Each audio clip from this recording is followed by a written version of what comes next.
It all leads to this.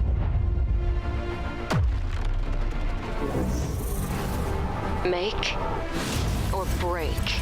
Vitality will take them! A new era is waiting. What was that? Make it yours. Acho que o jogo de hoje ele foi meio apático por nossa parte e a gente foi muito indisciplinado. A gente consegue fazer muito mais do que a gente fez hoje. 4 is gonna be it, and yes, you got the Baron, but you lost it all! Mas daqui pra frente a gente tem uma melhor de 5, a gente sabe o quanto a gente é versátil nas melhores de 5. Então eu espero que vocês confiem na gente, porque ainda não acabou. E hoje só foi um teste pra ver o que eles queriam fazer e a gente tirou muita informação. Então é isso, rapaziada, tamo junto.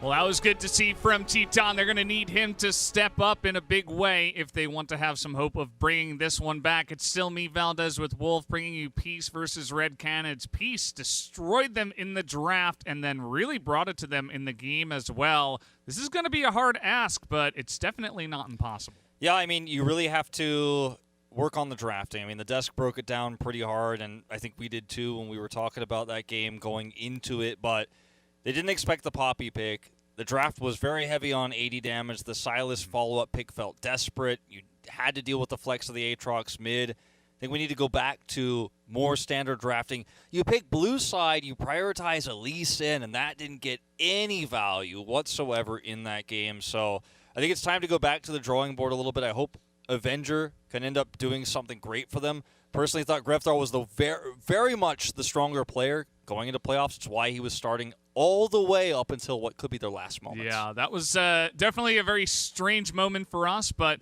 you know, it's all of us looking from the outside in, right? It's those guys on the side of Red Canids, the coaches and the players. They know better than us, at least. Maybe Grevthar's just not feeling it. Maybe they want to give Avenger at least a chance to show what he can bring to us. We all kind of agree that the draft was the biggest problem from that game number 3, but who knows? Maybe he'll also bring in, like, some kind of weird pocket pick. You know, there's a very strange meta going on right now. There's a lot of things being tested, and who knows? Maybe he's going to be the one to bring in the Vi mid or something like that. So, you know, it's on paper when we're looking at it from the outside in, it definitely feels a little bit strange, but I'm willing to give it a go at least and see what we can see here as the draft has started up for game number 4. We will see how it all shakes down, because in terms of controlling the early game, they did a great job of dealing with the aggression in game 1, but that feels so far away now. It feels so long ago. As on red side here, this time we'll see what ends up getting prioritized. The Misfortune was banned by Red Canids, so once again we're going to see the Lucian pick here. They've also left up Babip's Italy and the Lillia we've talked about so much. Both have come into great fruition here for him this game around. Won't be able to play the Aurelia, Tally won't. But this feels very familiar. Will we see the Ezreal coming through? Will we see the Lee Sin and the Leona coming through for Red Canids? I want to see a big change here. I want to see a move away from that, but looks like it might just be more of the same here, Valdez. We're going to see Lee Sin again. That thing hasn't changed, and neither has the Leona. Oh, so no, you it's all called the it same. perfectly. We both kind of on the same page with that one. And, you know, maybe they're just trying to keep something hidden. You know, I'm trying to be positive here, but to be honest, I mean, I like the Leona. The Lee Sin against the Poppy especially was a little bit, it looked very powerless. So let's see how they mix it up here, as this time it's going to be Lucian Braum. So we've seen Lucian Nami, Lucian Leona, and they're going to give it a try with the Braum, as the Leona, of course, was picked away. The Braum pretty good into potentially that Ezreal pick to come through. It could block a lot of that damage. Obviously, you know, in the laning phase against the Leona, you're going to have a lot better time than you are as a Rakan.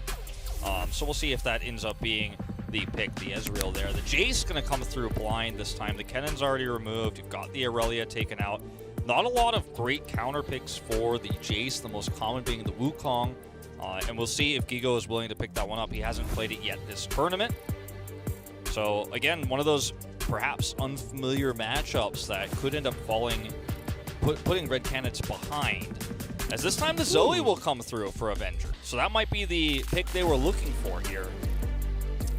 Very interesting one.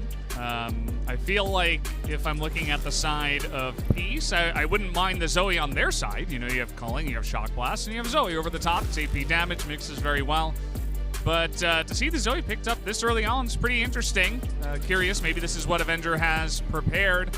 And because you do go for this, you lose a couple of 80 carry picks. I know during the break, Wolf, you were talking about wanting to see the Draven or something like that, you know, really try to mix it up. Maybe this is Teton's moment to do that. Yeah, I would love to see that. The Ezreal is taken away already, as you mentioned. You see the Trendemir ban here. Not a huge fan of this Jarvan ban because the Jayce is very likely going to be going to the top side of the map. Obviously, could be flexed mid, but banning something like the Lillia away, I think, is a way more powerful option considering how this is being played so far. Or even the Nidalee, because we have so much poke. They're thinking the same thing as me, man. They want that Draven gone. It's gone. It's off the board here. And that means the Aphelios is going to be the best meta late game scaling option that's available, and they'll pick it up here. Yeah, and in terms of the lane, I think the Aphelios will be doing just fine.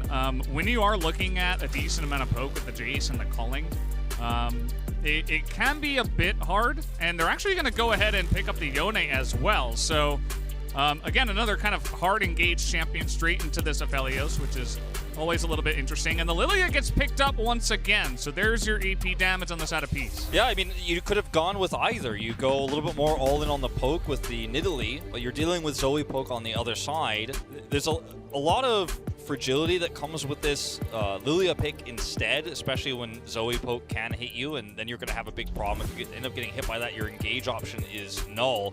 You also don't have a very strong front line with the composition of Peace here. You have the Braum on the front line, but this is really, I think, a game that's going to be decided by Avenger's ability to hit those paddle stars, because if you can hit those priority targets and keep Babip out of the fight, end up out-poking Jayce in some of these scenarios where you're fighting over vision, then maybe they've got a good chance to bring this to a 5th and final game. The Wukong pick here gives them a lot of extra engage. They already have the Lucian, they have the Leona.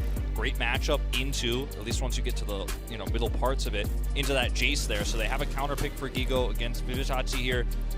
There's hope if you're a Red Canids fan here, because this is not the same level of draft diff for Peace that we saw in the last game. I think there's definitely two sides to this, and it's really going to be about Avenger. I mean, all eyes on this player.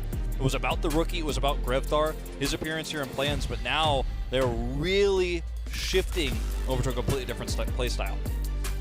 Yeah, it will be fun to watch. I do feel like they have some lanes that they can get ahead in as well. It will take a little bit of time, right? It's not going to happen right at the beginning, as you did mention. The Zoe in the early levels can get a decent amount of poke in, but once we hit like level 6, there's definitely some funky things that the Yone can do to that Zoe. And that's, part of the reason why we used to see like the Orianna and stuff into the Zoe, because it's like, exactly where she's going back on the portal jump. So in the same vein of thinking, the Yone is like, well, I know exactly where you're going, the easiest ult lineup in the world. I can engage immediately onto you and just try to get right in your face and burst down the Zoe before she pulls off any more of her tricks. So I feel still pretty good for the side of Peace, but this definitely looks better for game number, compared to game number 3 for the Red Canids. Yeah, I think it's definitely a step in the right direction, and it's all going to be about execution here. 30 seconds until I pause my thoughts as top laners stare each other down, but it's not the only one here. How many? Oh, okay. Well, that's going to be unfortunate for Aladoric. Misses that one, gives himself the thumbs down. As, yeah, just going to throw out some, I believe that was Legacy 2020 there on the side. I didn't see who was actually flashing that. But of course, Peace representing the LCO, OCE, trying to bring in a best-of-5 once again for their region. We'll see if they can do it and go up against C9 tomorrow. Definitely will be a super hype matchup if they could get there and potentially knock them down. It would be a very dominant win for Peace here. Most dominant for their region in a best-of-5. We're not there yet. As the real question becomes, with Zoe is such a hit-or-miss champion, no pun intended, because if you can actually hit those skill shots consistently set up for sleeps, this composition is insanely strong as Red Canids. I mean, there's so much potential for follow-up. You end up hitting a sleep with that Trouble Bubble, then there's a Zenith Blade follow-up, then or you could Solar Flare into it, then follow up with sleep. There's so many ways you can use this composition, but it's all about the accuracy. So we can see early trading here for the Wukong, Peroxide Conqueror. Yeah. Proccing the Conqueror and has the extra armor getting right on top of Vizicsacsi, making life hard for the Jayce. So one thing you can do at level 1 is get really annoying here and just charge on in over and over. Once the Jayce gets a couple of levels, I feel like it goes back into his favor for a little bit. But then, as you were talking about, Wolf, once you hit like level 8, 9, Wukong gets his ultimate, there's a lot of kill pressure that does come in from the Wukong, which is not very common in lanes that go up against Jayce. Yeah, Jayce is usually the bully from start to mid, and with the Wukong, you have a lot of power in early to mid, and then even later on, obviously, if you get ahead. What's really interesting about this mid matchup, like you mentioned, is the kind of volatility of it between the Yone and the Zoe, because both of these champions go forward and come back with their abilities. The Soul Rip there, and of course, the ultimate from Zoe is Babip going to go for a very early gank, punishing this aggressive play from Guigo. This is perfectly timed. He's already burning down. The Lee Sin is charging up, trying to buy some time. Miss on the Q of the Lillia, but as we have it, Avenger comes in and gets the Ignite down that was stolen, and now Babip is under this turret. Aegis in a rough spot, but he will survive, and Red Canids get a couple. We have TP coming in. Doesn't look like there will be an escape here for this Lee Sin, as he will at least deny it from the Jayce, I suppose. But that's first blood and a couple here of the Red Canids. Yeah, it takes 13 seconds for that to execute the proc, and I think it was a few shy of that when he does come in there with the teleport to finish him off. So 2 for 1 here for Red Canids, but could have been a little bit cleaner there for Peace if that Q lands from Babip. It's a completely different story, but the fact that it misses by so much critical time. Teleport not used for Tally either in this exchange, so he's going to be able to keep that. That's one really nice advantage that they are going to have. Of course, Guigo on the other side will keep his. But this Wukong aggression is working out very well in what is somewhat of a counter pick here against the Jayce. Losing a lot of farm, or was potentially going to lose a lot of farm here. We'll actually clean this up. Picks up 2 assists for himself, and things can definitely start to snowball. Like we mentioned, out of control on the top side if Red Canids continue to cap this. It was pretty cool to see how fast the Zoe could collapse as well with the teleport. Looks like she picked up Ignite with her W as well, which is pretty lucky for this moment. Yeah, notice the Q missing, as you mentioned. That would have been a dead Wukong there. And unfortunately, he survives a little bit longer. This is just so unfortunate. It allows you just to come in here and grab that kill between 2 enemy turrets. Does eventually, of course, fall there. But things could have definitely gone a little bit better there for Peace, just threading the needle there. You could see the excitement, obviously, in the coaching booth, because this is do or die for Red Canids. One more loss, and you're out of the tournament. Your world's ends here. Yep, and that's never a comfortable feeling. Wukong up a level, but this time knocked into the Lillia, and no flash now for the Wukong as he's trying to get away. They don't exactly know where he is, but they will find him very quickly. They hand over the kill to Vizicsacsi, and Babip doing a little bit of babysitting, and it will actually benefit them pretty nicely. There's nothing that Aegis can do on the other side of the map. Not going to be able to find any sort of counter picks or anything like that. So twice now, Peace have been able to punish this Wukong trying to put the pressure on. It's really well-timed shock blast there from Vizicsacsi. But, you know, this is going to start to take its toll here against the Wukong eventually if this continues. Vizicsacsi is going to have to sit under turret here very safely. You can see, even after the death, he's going to push the issue.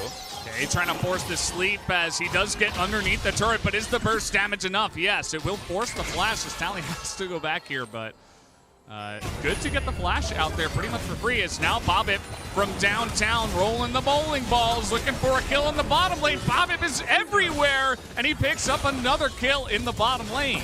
He's the strong side police in this game because both lanes where you see the heavy pushing coming through, he's just sweeping in for the easy ganks when the overextension comes through. And Bob is just so well-versed on this Lillia pick. He's really the only player in this whole tournament who's consistently playing it. It's fallen out of the meta in most regions, but he's finding kills with it. He's finding tempo advantages. And if this continues, this Lillia is going to get out of control. Already got his Predator boots online. Yeah. It's pretty rough playing against Babip. I mean, it was looking so good for Red Canids in their turnaround in the top lane, but Babip just never seems to stop.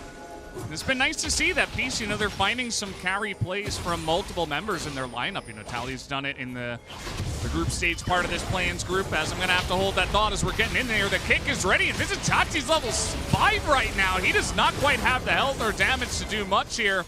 Babip, though, is incredibly strong.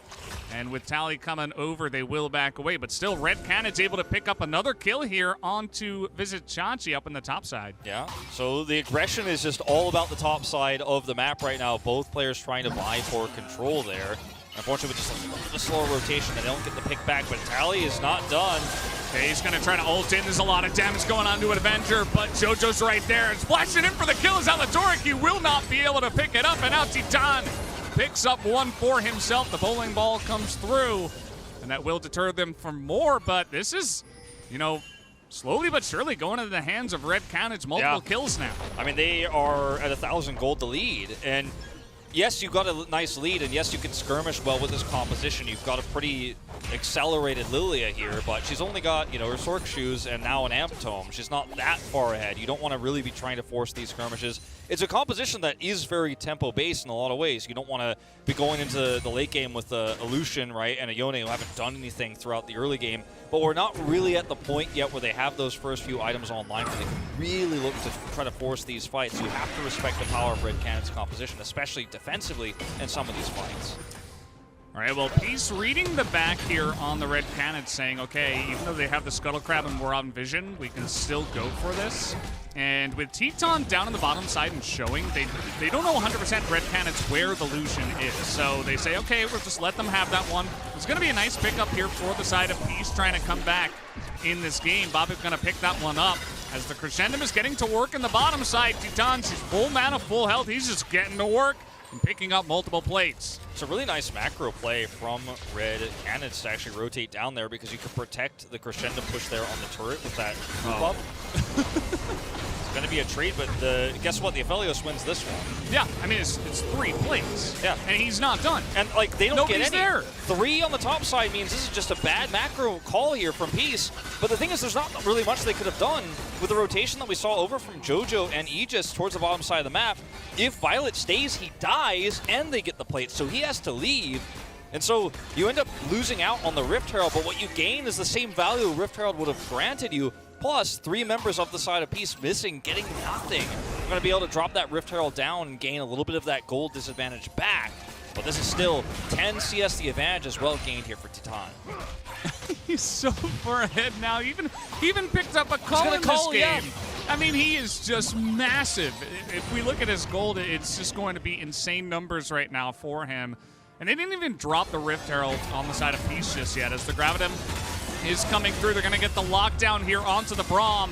As in comes level 7 Aegis, looking for at least a kill. He uses his flash to make sure they can take down the Braum. A little bit of a rotation is coming in. The bowling ball is going to miss. As the root comes in and Babip's just running straight into them. He is not very tanky right now, and Peace are having some issues with, you know, how far they should go on this one. Tally in a bit of issue now as well. He has to come back. He's going to go down. Violet's all alone. And Red Canids, they find the opportunities, and they are just crushing them. I mean, this is the kind of territory, but we've been talking about all series long about where Red Canids are at their strongest. And, you know, it starts to feel like, well, do I even believe these cats anymore? Because they've never been able to have this level of control in this best of 5. If you hadn't watched the rest of the group stage, if you haven't watched their region, you might not feel like this team ever has control of the early game. In Game 1, the only game of the series they've taken so far, Titan game became out of control in the Israel after some small picks happened when Peace overextended. Once again, with some overextensions here from Peace, they're given gold all around the map. I mean, 4 kills for Aegis so far this game. And he's going to be involved in the fight here as the Rift Herald is dropped, but there's so many resources given. And look at the rotation up from Avenger. This is not the end of this. Yeah, I mean, they knew exactly who it was. Nothing. Or where it was going to go, right? And this gets nothing. So that Rift Herald that you get the gold from killing it. That's what you got. And I suppose you got some map control by forcing them to go top. That's fine. Red Canids are just laughing at that one. Nice little trade here by Tally, but they got to do a lot more to get on the back of this one, as we do have the new Axe Effect replay coming in for this. And it did not look great for Peace. Red Canids crushed them in this one. Yeah, and Aegis is just able to flash in, set up for the kick there, and they're able to pick off the very rare Braum kill. You know, it's so difficult to kill him. And then for some reason, Babip decides, okay, I can come in here. You're dealing with the Leona here. That's the only one who's low. Tally is so far away, and yes, he has his ultimate. But yeah, I mean, yes, there's also Gravitum, but like, you are really just biting off more than you could chew here. And it almost feels like for the last 5 to 6 minutes of this game, Peace have felt they have a huge advantage that just really isn't there. I mean, you had a nice advantage as this Lillia early on. You did end up getting those early 2 kills, but you're not in a place anymore where you can actually continue to force these fights, especially when you're in these deficits, especially when you've already lost your Braum.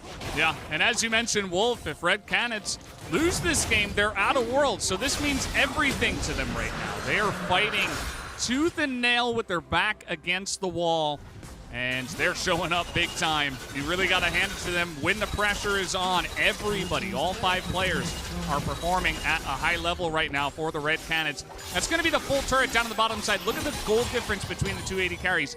2,000 gold, 12.5 minutes into the game, and now they're going to find Babip and Aladoric sleeping in the river, as that's going to be a nice Yone ultimate. That's a lot of damage coming back here as Tally is just going insane. He's not going to get any kills, but at least he saves the lives of his teammates. Yeah, it was a really nice double knock up there, but he adds a flash, uses that ultimate here, and they're not able to pick off any kills, as you mentioned. And you can see the power of this composition at this stage. If you get the tempo lead with this Lillia, if you could push the Yone advantage, you have so much power, but it's not working out. Tally.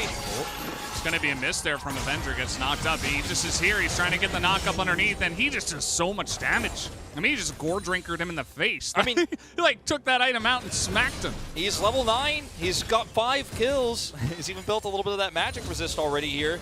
The guy is so difficult to kill, and if he gets behind you at this stage of the game, the rest of Red Canids can clean up house. You end up getting a kick, that's all it takes, and with no defensive options there for Tally, can you really blame him? It's more about the proactive play there from Aegis.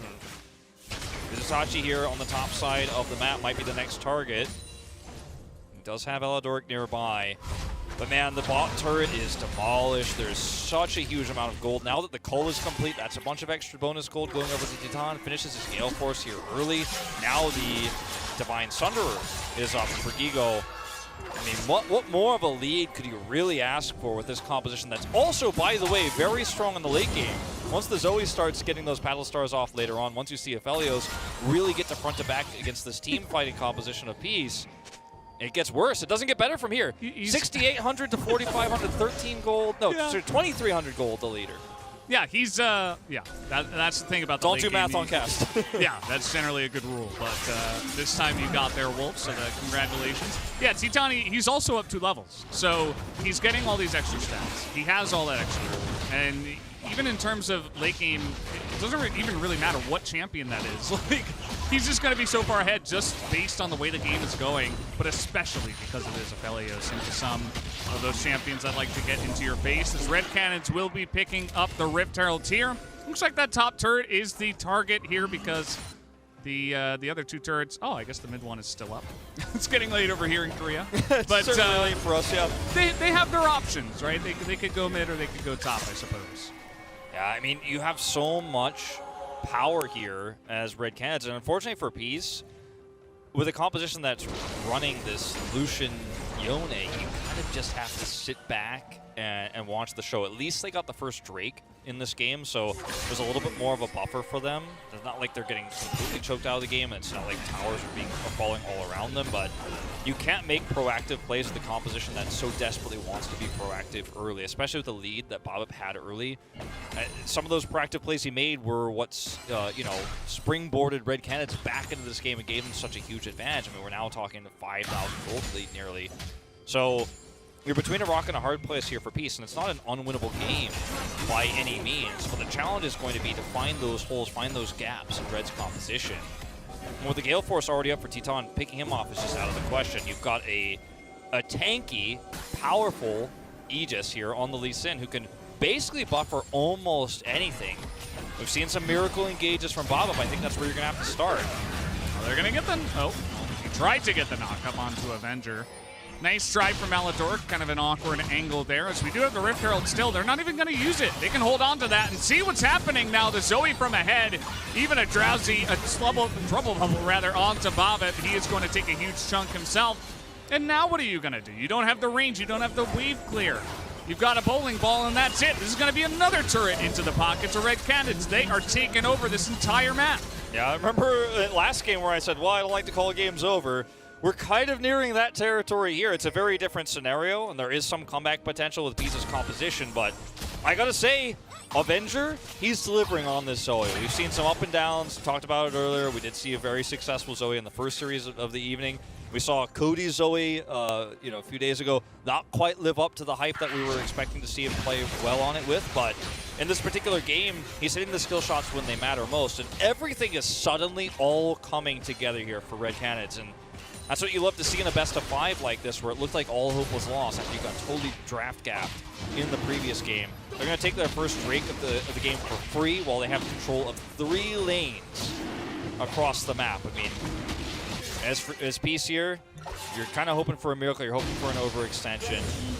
Yeah, I mean, I think on their side, it is going to be difficult to lock down some of the squishy backline, namely the Zoe and the Aphelios, but they do have some tools. It's not going to be easy, mind you.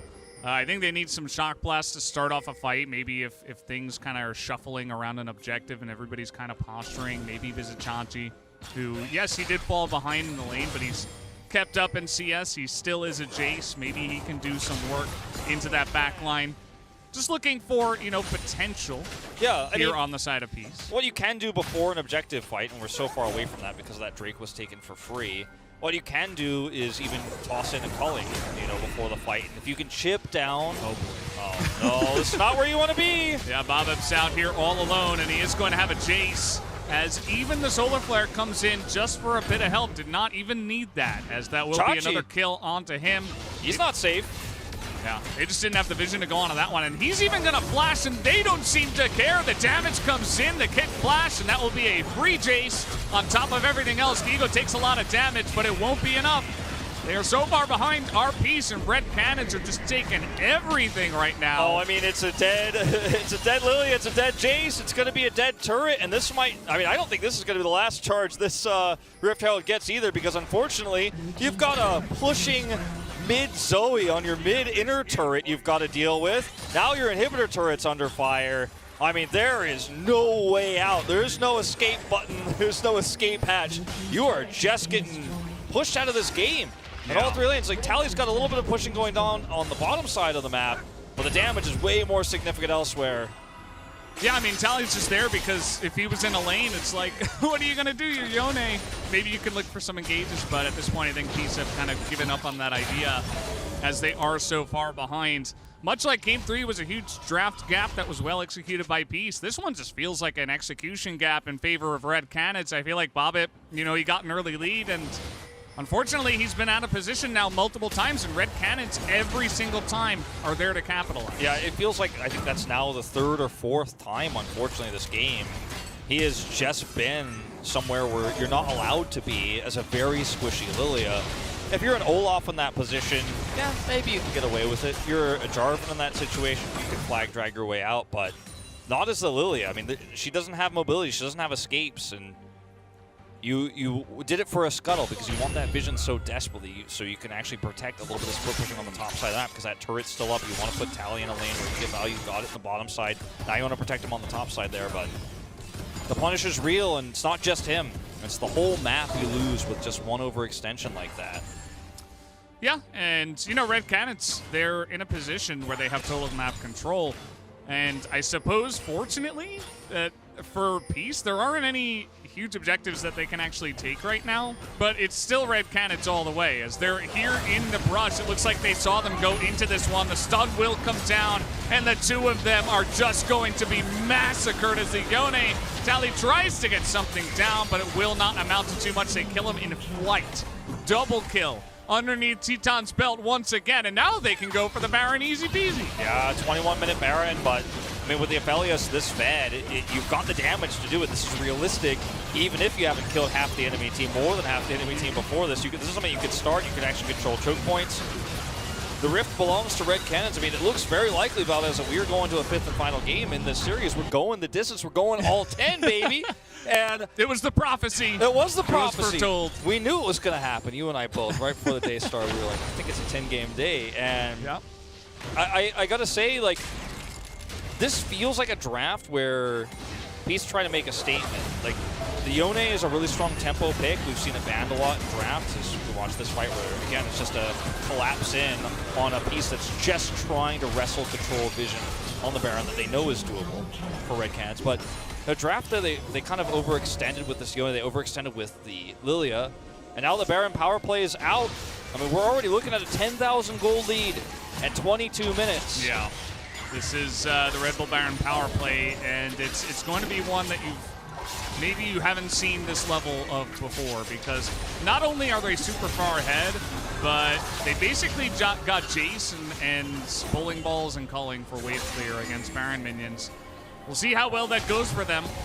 I suppose on the side of Red Canids, you basically have the Zoe and the Aphelios for poke and siege, but that's a whole lot, especially when you're this far ahead. So they're just going to look to push 2 lanes. It's still very early on in the game, so they can't just kind of force it down. You see they're looking for their opportunity. The Shock Blast connect there. The Empowered Shock Blast does very little damage to the entire roster. Vizicsacsi is behind Titan in terms of levels right now. He's a level behind the Aphelios. Now, who are you really threatening? Unfortunately, at this point, with Baron empowered minions pushing down, there's nothing you can do. Did you see that? That was insane. That's 1 Q from Titan. That's all he needs.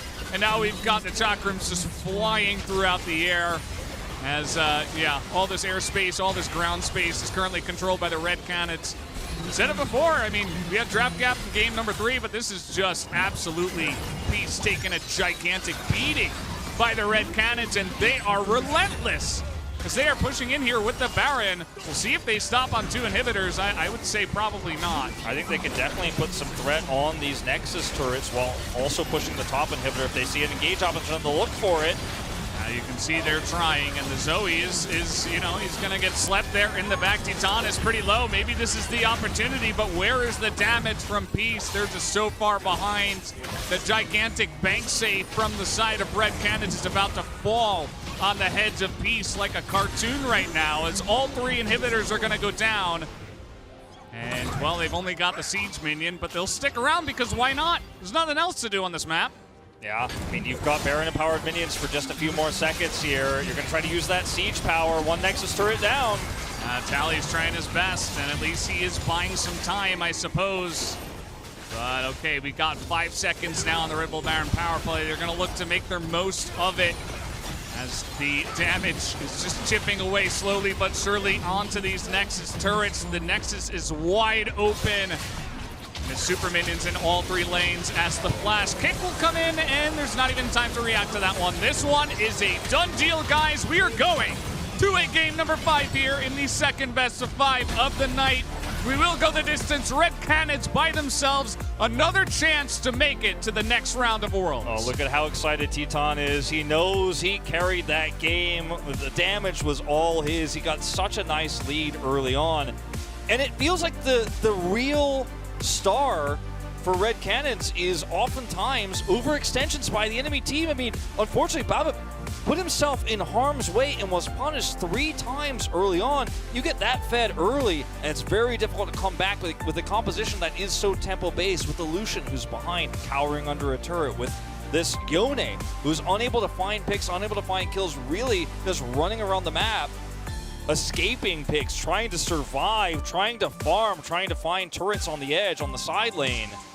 And this is much better drafting here in this 4th game. And the Zoe being a bit of an X factor here. We didn't know how Avenger was going to perform on it. Hit the skill shots when they mattered most, was able to set up several sleeps, good paddle star accuracy. And this is anyone's series to take. Cloud9 trying to prep for this game. They don't know what opponent it's going to be until the end of this last game. Yeah, might be a little bit confusing for them. They're like, I don't know what's going to happen. Who knows? Like, is it going to be the drafting or the better play of Red Canids? Who's going to show up? Which Red Canids will it be? Will it be Peace that makes it through? Who knows at this point? I mean, we're going to game 10 out of 10. It has been a wonderful evening so far, and we'll top it off with one last game, guys. We are going to throw it to the State Farm Analyst Desk after this break, so don't go anywhere. We'll be back with game number 5.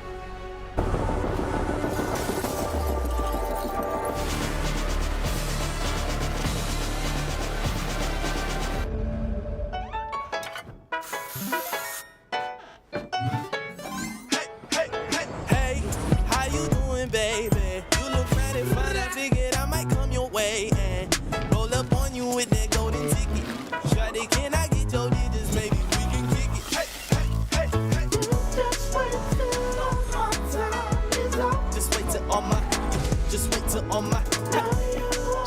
irresistible. The new Axe Effect.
What's better than Silver Scrapes? Silver Scrapes times 2, baby. That's right. Welcome back to Worlds 2021, where we are now 2 for 2 in 5-game best of 5s. Let's go. Welcome back to the State Farm Analyst Desk. Raz. How are you guys feeling over there? Well, living the life. Daisy, easy as you can be. So, you know what? I love this. Let's go. I love this. I'm so excited about this. Especially the energy out of Chitan by the end of it. Pointing, literally looking at the other team saying, one more game. Yeah. This is what it's all about. I love it. I love it when the players are feeling the energy. We are. You know the fans at home are as well. I am very sorry for the Australians who are waking 6 a.m. right now. We're like, just please get our team. I really hope you don't have work. No work, please. Yeah, I know, right? You got to love it. You got to love it. And you know what?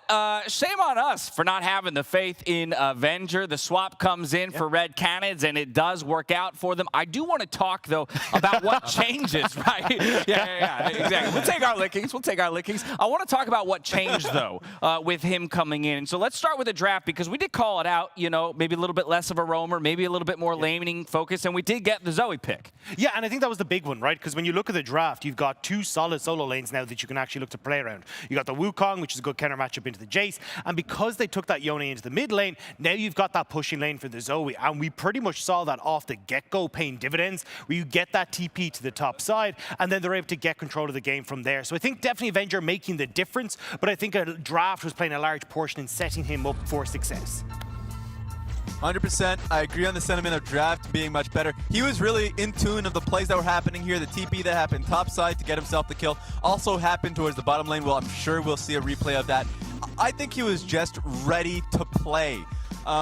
I know I was snooping a little bit in his solo queue, and also just his like social media seeing. I mean, he's still streaming, he's still playing consistently. You could see it. There is no rust at all, and you can see it from the team. Their energy is at an all-time high level. Yeah, it was fabulous to see. Again, you can see the energy of the squad as well, and I think that is so huge. It's so important. We talk about the first series of the day, a reverse sweep. You know, part of that was built on momentum, and so Red Canids right now, the team with maybe the edge in the momentum as we roll through some more of those clips from this one right here. But again, focus on Teton still as the primary carry for the squad. Yeah, definitely Teton coming in looking phenomenal in this bottom lane, and I love how many of these dual lane kills we're getting in this series. They've been popping off, but a lot of that success as well was because we had Aegis being unlocked, because you had those solo lanes that were doing well. Cool, now Lee Sin can play down towards the bottom lane, have support from that mid lane, and set up this Aphelios to carry, because the whole gun game with Lucian is, hey, I want to play forward in the lane, I want to be able to push in onto the tower, but you're not going to be able to do that when you don't have control of the rest of the map. And I look at this, and I say Aegis and also Jojo took control of this game. That bot lane play that they made, that's discipline that they didn't have in their first few games. That being able to take that one kill, play back, hey, Peace wants to give another kill to us, we'll take it then. But we were willing to just take small incremental advantages. And then, of course, that top lane play that came through, and it's the Leona being taken away for Jojo. And on top of it, it's Aegis with just an exceptional Lee Sin performance. So even though now we get to see Teton unlocked, it's because these two players were massive. Yeah, you said it, Raz, with Aegis, but I think we have to drive the point home, Dagda, because we prefaced this series talking about what a pivotal member of Peace Babip is. And so much of our focus when it came to jungle was on him, and this, I feel like, was the first star game out of Aegis, and is going to start to make us maybe hone in on the jungle matchup as opposed to elsewhere. And especially the Lee Sin as well, right? Because when we look over at the CBLOL, this was a big pick for him. He went 3-0 in the playoff games against Flamengo and never got to touch the Lee Sin again. And then I saw it in the last game, I was like, oh boy, I'm ready. And then you're like, oh, I could have waited a little bit longer, actually. But coming into this game, he looked amazing, really able to get control of the early stages. And as Raz said, playing down towards, well, we got to play top, we get to play into the bottom lane as well. He really did take over this game. Very few times you get to see real in-game adjustments during a best of 5 where teams are just naturally getting better and making better decisions in the mid-game. And it felt like this is just the case here for Red Canids. And so, yeah, I mean, look, is Lee Sin going to get banned? I think so. I think he's not going to get it again. Okay. But I think even if he's on another champion, he's just going to be better because the team is playing better around him. So the draft's getting better.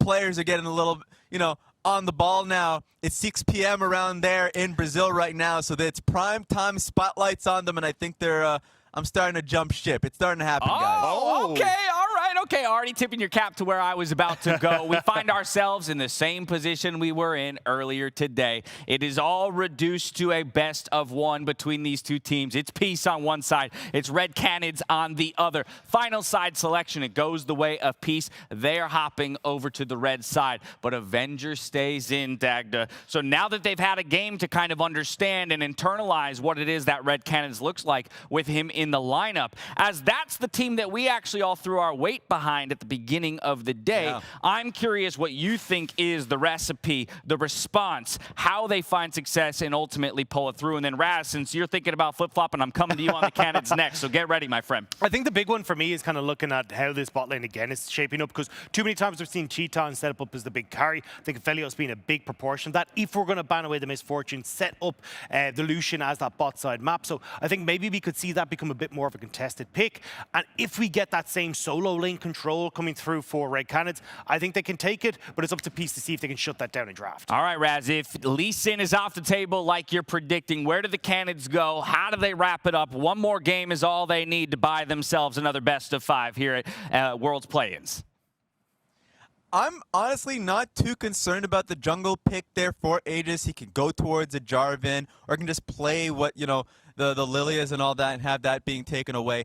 I think the way they're playing around the 2v2 top lane has been working for them. If they take another blind pick Leona, I think it's a big thumbs up for this team. It allows them to make plays bot lane. Jitan has been able to play around Jojo very well. And what you saw that last game, Jojo is able to head top lane, cover for Guigo once, I think around 8 minutes in the game. He's just far more active, and I'm liking how Jojo's been progressing this series.